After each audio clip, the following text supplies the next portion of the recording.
Assalamualaikum guys, welcome back. Kalau korang ingat, sebelum ni aku ada kongsi video ni. Kereta ni memang seriously aku cakap, memang cukup korang ajar. Buat masa sekarang ni, aku memang takkan dedahkan dia punya nombor plate lah. Cumanya sekarang ni, apa yang aku nak, ialah aku nak tahulah feedback daripada korang. Aku nak tahu, aku boleh report video ni dekat siapa. Kali ni kita terbang jauh sikit untuk tengok benda yang lebih kurang. Kita bukanlah niat nak memburukkan negara orang. Jauh sekali kita nak berniat untuk memalukan orang, apatah lagi tanpa sebab. So ikutkan description yang dikongsikan dekat media sosial pasal video ni, tukang rakam ni kata kejadian ni berlaku dekat kereta api dari Subedagan, God knows dekat mana tempat tu aku tak tahu, Allahualam, nak ke Mumbai. Lepas tu si tukang rakam ni pun nampaklah ada penumpang yang duk buang sampah keluar daripada kereta api, which not surprise there. Dia rasa tak selesa dan bila kata dia tengok tong sampah, rupa-rupanya dah penuh. Jadinya dia pun minta lah staff dekat kereta api tu untuk bersihkan tong sampah tu, dan yang mengejutkan, staff ni dia main buang je dekat pintu kereta api. Lagi teruk. देखो पब्लिक इकट्ठा कर रही है, ये सब बाहर फेंक ये देखिए। Walaupun dah ditegur, tapi staff tu masih lagi buat benda yang sama macam yang kita tengok dekat dalam video ni. Cumanya setakat ni belum tahu lagi apa jadi dekat staff tu lepas video ni viral. Tapi kalau ikutkan apa yang aku dengar, apa yang aku baca, kawasan India ni bukanlah seindah irama Bollywood. Tempat dia pun taklah secantik macam yang dikongsikan dekat dalam filem-filem Shah Rukh Khan, Amir Khan, Salman Khan. Kawasan ni tak juga sewangi Rani Mukherjee. Tapi macam mana kita tengok kawasan kejiranan dekat Slumdog Millionaire, macam itulah keadaan dekat India. Dengan bau hancing, dengan sampah kiri kanan, orang memerut pula ikut suka hati, dekat tepi jalan pun boleh.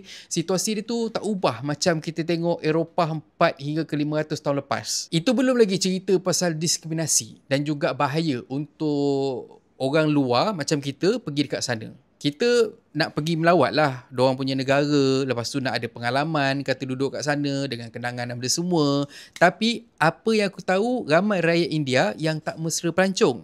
Kita boleh tengok je berapa ramai yang duk cerita ataupun berapa banyak berita yang keluar pasal pelancong yang mengalami kenangan yang tak manis pun dekat sana. Ada yang pergi sana elok, cantik, handsome, benda semua. Balik-balik dia balik dalam plastik.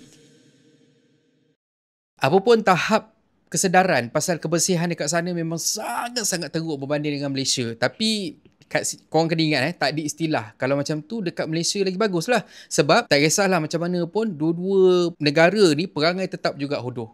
Ya. Itu untuk siapa yang suka hatilah buang sampah merata-rata. Cuma macam dekat sini, dekat sana pun sebenarnya ada juga penduduk dia yang dah pun sedar pasal kepentingan kebersihan. Jadinya aku harap dunia akan jadi lagi baik lagi lepas ni. Kita perlu ada lagi ramai orang share awareness pasal benda-benda ni semua. Ya. Dan akhir kata pepantun, apa guna air jernih kalau penuh kaca pecah?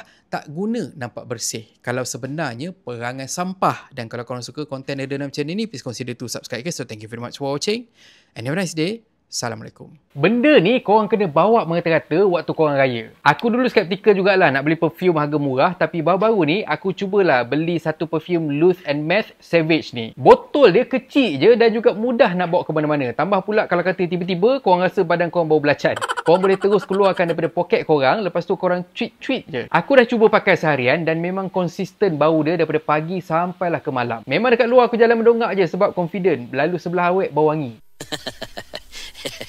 Dan lagi berbaloi, kalau kata korang beli set, yang mana dekat set ni korang akan dapat perfume ni sendiri, korang akan dapat body shampoo, pewangi kereta dan juga air freshener. Honestly aku cakap dengan korang, aku memang gunakan barang-barang Loose and Matte ni untuk kebanyakan situasi. Tak kisahlah sama ada dekat rumah aku ataupun dekat kereta aku, termasuk hand sanitizer. Dia punya set ni pun memang sangat-sangat cantik. So kalau kata korang nak buat jadi hadiah hantaran ke, hadiah birthday ke, memang sangat sesuai. Yang bestnya, Loose and Math EDP ni dia datang dengan refill yang mana korang boleh isi balik botol ni 3 kali. Oh my god!